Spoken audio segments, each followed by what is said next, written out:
Yo, Real 92.3, Bootleg Kev. DJ Head is not here. Lord knows where he is, but we got the homie Hitmaka in the building. Young Berg is Yes, here. sir. Yes, sir. Yes, sir. All right, so let's get right to it, bro. You, over the last, 5 years, I got to give you props, man, because you're, rebranding into Hitmaka, and obviously you've always been a prolific writer, always Right. been a prolific guy behind the scenes. Right. But, there was, you did Love and Hip Hop, and before that, you were known as more on the artist side. Talk about the conscious effort to rebrand everything and just kind of fall back behind the spotlight for a while. I mean, to be honest with you, I feel like as an artist, I really had different intentions.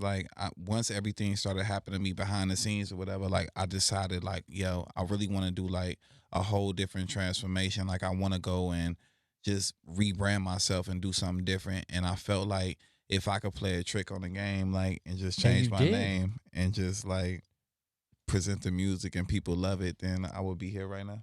Yeah, I feel like, you had a crazy run. I remember The Business in Phoenix was, man, bitches love that record, bro. Hey, yo, bro.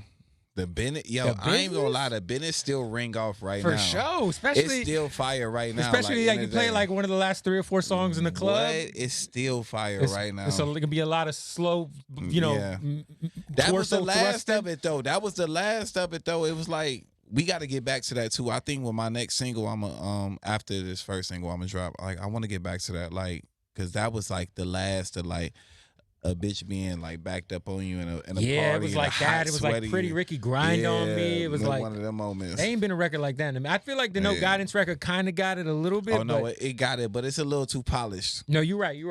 Not grimy enough. And that shit is fire. I love Drake. I love Chris. But it's crazy because you just posted a video of you rapping when you were young, and I remember because I used to be such a big DMX fan when the Bloodline record shit came out. I remember seeing that name Iceberg.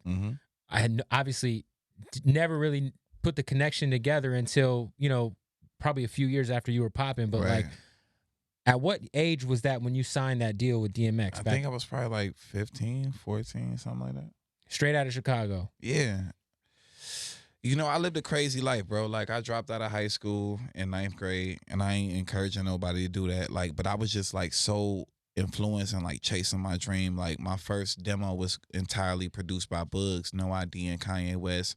And I just had a crazy bidding war going on for me. I should have signed a Rockefeller, all different type of things going on. But now I'm here now, and it's just amazing, man, just to be in a different space. It's just a different vibe. So your first single ever back then was produced by No ID and Kanye. Yeah, this is before. I actually rapped on a Jesus Walk beat before it was Jesus Walks for Kanye. That was on my demo. Jesus Walk beat was on my demo, and I had a song to it.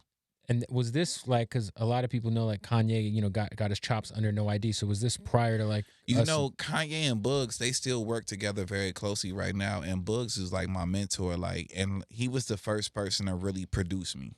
So from him producing me, I went and I got my deal with DMX, and I was out there and I had a budget. I remember I was staying in fucking Edgewater, New Jersey, and DMX gave me a dog, and he was like, "Shorty, take the fucking dog with you everywhere you gotta go."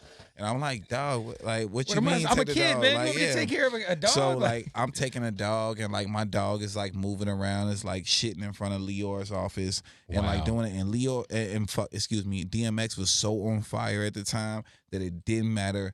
We used to smoke blunts and drink and do all type of shit inside of Def Jam office, and that's where I really got creative at. I would just play the best beats ever and just sit there and write songs in DMX's big ass office. And was this which album era was this? And then there was actually the Great Depression, or this is before that. This is Exit Wounds DMX. Okay. Very, very slept on soundtrack too. I was on the soundtrack. That's crazy. Iceberg, featuring DMX on that soundtrack. Shout out to Dragon too. Dragon, the most. You know what's crazy about Dragon? People don't realize the dude's got a stuttering problem, and when you talk to him, I never knew that. Yeah, he stutters. But when he raps, he's butter. They was taking pussy from me. They was doing all type of shit. You know what I'm saying? I was out on the road. I was trying to get my. Were you 15 years old slaying grown ass women? Nah, I was trying to get my first piece of ass. And it didn't happen. Until when? I feel bad saying this, but I mean, this is my real life. So I used to hang around a crew of niggas in Chicago called Infrared. Shout out to them and LEP. even though we not on LAP the, Bogus Boys yeah, Dudes. Yep. even though like we not on the same tide, whatever. Like I just can't not erase my whole life. And they paid 2 strippers to fuck me. That's how I lost my virginity. Wow. Alizé and Strawberry. You remember their names? Mm-hmm. God bless. What year? Like, do you remember how old you were? You were 15. That's how I came in the game. 2 strippers. You know, I have like similar story. My cousin, I was at Rocky Point, and my cousin paid for my first blowjob when I was 14. $15.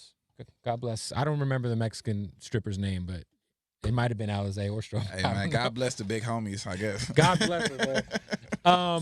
Nah, but it's crazy, bro. Like I said, you've had a crazy run, and Yeah. you know, when I first moved to LA, it was like the end of 2016, and me and Dre Sinatra were talking about Dre Sinatra. He's a good guy. Yeah, we were. I forget what record we were talking about, but he was like, "Yeah, you know, Hitmaka. That's Berg." And I was like, "Yo, that's really? Oh, that's crazy." Yeah.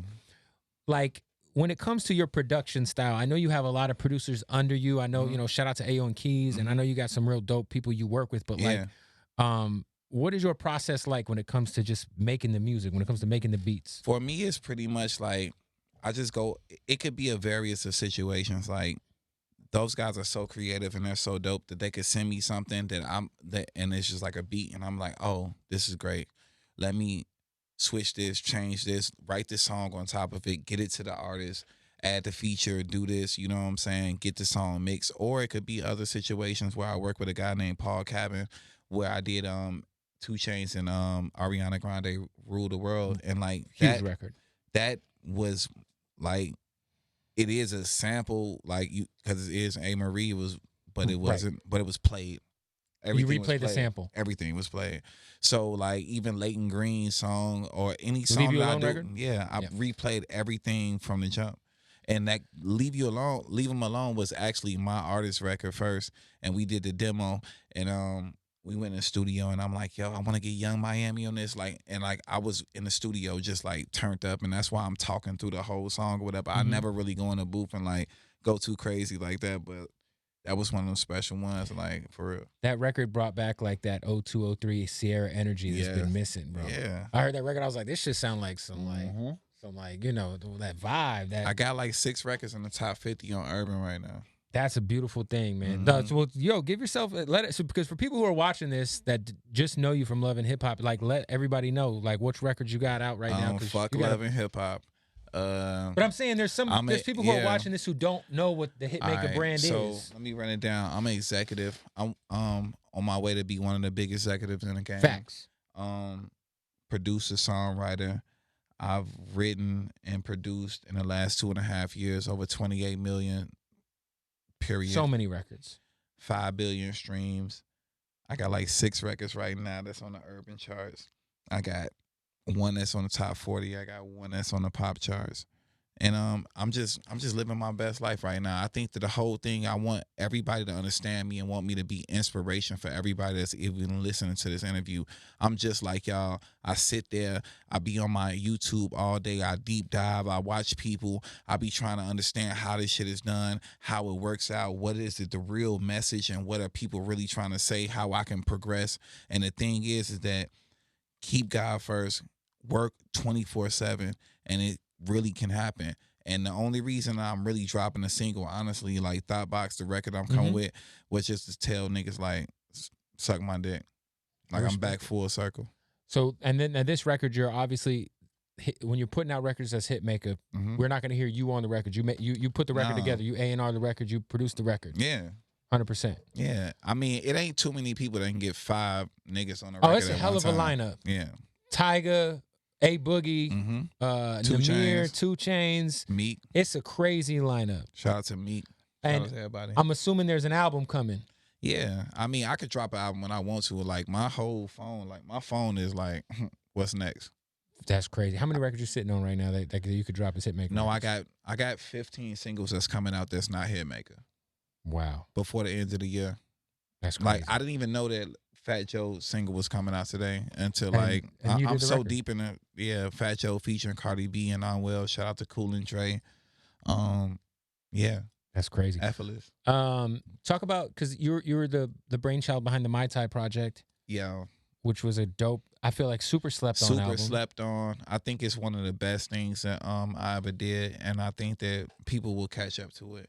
But right now, I mean, we just gotta let the music live. Like once it's out there, like I still go back and listen to Anita Baker Rapture. Like 100%. you know what I'm saying? Like it doesn't matter. Like as long as it's there, I'm gonna go back. Think and about get like Reasonable Doubt came out, and people really didn't fuck with it like that. I mean, there's people who fucked with it from the jump, but it was one of those albums that people had to go back, and really appreciate. Yeah, I didn't have my hands totally wrapped around that. It was we gave that project to Def Jam, and Def Jam was going through like a transition with executives leaving and coming out. I feel bad about that, and I regret that. That's one of my biggest regrets. Just that it didn't get the push it deserved. I ain't do everything. Fuck everybody. Fair enough, man. Well, Thoughtbox is out, and I know you were talking about having an artist, talking about being an executive. Yeah. What is it that you look for in an artist when it comes to maybe signing a writer, signing an artist to come and work with Hitmaka and be a part of the movement? Creativity, being focused, and just working hard, like, because you got to realize that I'm in a studio, like how we be in a studio together. Like, I'm really in there, like, every day with these people, and I'm like really you live putting there, bro. bro. So it's just kind of like, you got to have the dedication that I have. Work and ethic. That would just, like, make everything rad simple and just make everything just totally 100. Yo, I heard we pulled up on you, you were working with Choppa, and you guys knocked out some crazy records. Yeah, shout out to Choppa. Who are some other artists that you got some stuff in the pipeline coming out with? Fab, Choppa. Damn. Fab got to be crazy. He got a crazy. Yo, you and G-Eazy got a great relationship too. I feel like there's always, when you guys get together, it's always a fucking smash. Yo. He's so dope. Damn, Dreamed Out. What? I got so many singles coming out. Damn. It's a lot. It's going to be your best year yet, huh? No, it already is. Already. It's over. We botted it. Already. Yeah. It's our year. 100%. Yo, so Thoughtbox is out. So that's the thing. Like, so now I mean, everybody who's close to you calls you Berg.